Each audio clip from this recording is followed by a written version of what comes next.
I certainly would think that if he were to say the negotiations have ended, for example, let's just pick on Denmark, for example. He said that he wants to, negotiate over Greenland. He wants to potentially put on tariffs on Denmark as a result of this Greenland dispute, if you will. If he puts out a tweet and says, on January 20th, I'm turning on these tariffs because negotiations have failed, I take that as a real risk/opportunity. But with everything President Trump says, you also have to keep in mind what is the process that he's going to use to implement his goals. When it comes to executive orders, most of it is symbolic in nature. There's a little bit more power there for immigration, trade, national security, energy, domestic production, if you will. But for anything that relies on Congress, like legislation or the DOGE committee or anything like that, you just go back to the time-honored tradition of Washington. It's just going to take a lot of time to put into place. And as a result, actionable news, you may have to wait until actually see what vote counts are and so forth.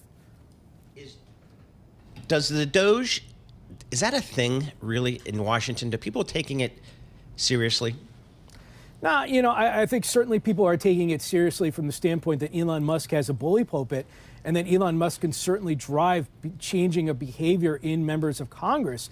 But I also just remind the Department of Government Efficiency is not a U.S. department. It's not actually put in the place of the U.S. government. And so any recommendation that comes out from the DOGE committee has to be implemented by Congress, and it has to be largely implemented with Democratic support. You would need 7 Democrats to go with it to avoid being subject to a filibuster. So I would just say that, there's going to be a lot of ideas and so forth, but, if you want to cut $2 trillion from the U.S. budget, you've got to go after mandatory spending. And that's the third rail of U.S. politics. Most people are, Speaker Mike Johnson has already said he's not going to touch Social Security, Medicare, Medicaid, and so forth like that. So I think a lot of it is just going to be directionally goals, but a lot of it also is going to be at the whim of Congress to implement it. And that's where I think the DOGE recommendations, if you will, are going to slow down. Which, leads us back to, what is news in this new era?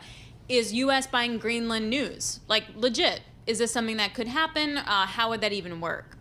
Well, I go back to the tariff argument. When he spoke with John Micklethwaite, the editor-in-chief of Bloomberg News and Bloomberg Intelligence, he said tariff is his favorite word. And that's certainly that you have to take into account, that this is something that he wants to do. But if you have to look at the negotiation ploy of these tariffs, in this case, Greenland and so forth like that, if there's an opportunity that you can give him a win, then he may say, okay, great. I'll take that win. For example, just today there was reports that he's going to declare a new economic disaster program to implement these tariffs. This is something that he flirted with back in 2019 with Mexico. Mexican representatives came up to Washington, met with the White House. They talked about Remain in Mexico immigration policies. They came to an agreement, and those tariffs never actually came to fruition. So if you look at the process of how this works, President Trump puts out a statement.